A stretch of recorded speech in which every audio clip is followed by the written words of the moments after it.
Hello everyone, I'm Pastor Mark from Hope Church. My thought to you today comes from Leviticus 19 verse 18, which says, "Do not seek revenge or bear a grudge against anyone among people, but love your neighbor as you love yourself. I am your Lord." Here in Leviticus we find all of these regulations and rules on how the Israelites are to live now that they're free from Egypt before they enter into the promised land. But right here we find the verse, love your neighbor. There's a prophet in the Bible who's met by a man who was a ruler or commander of an army, and he's got leprosy.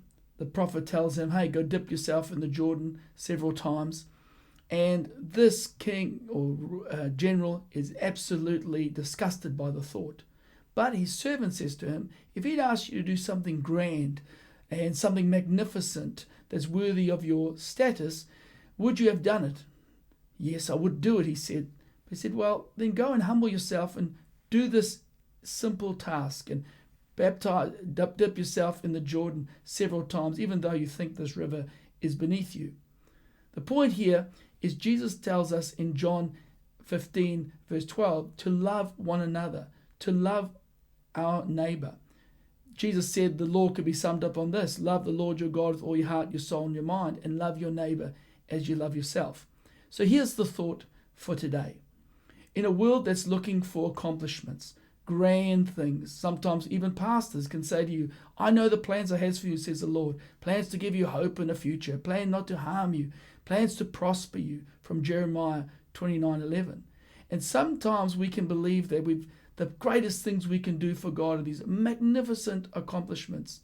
Here in Leviticus, we're told, love your neighbor, don't keep a grudge, forgive others. Jesus tells us to do the same. So the thought is this: can we do this simple thing? Love our neighbor. And the love I'm talking about comes from 1 Corinthians 13.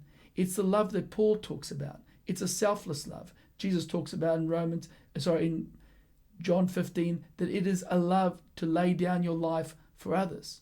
So, in a world that's asking what's the point? What's the meaning of it all? Jesus says to us very simply, love God and love others. The 10 Commandments made that clear. The first 5, love God. The other 5, love others. So, sometimes in life, I think the best thing to do is to measure this. Are we doing the simple things first, which is to love our neighbor and love God?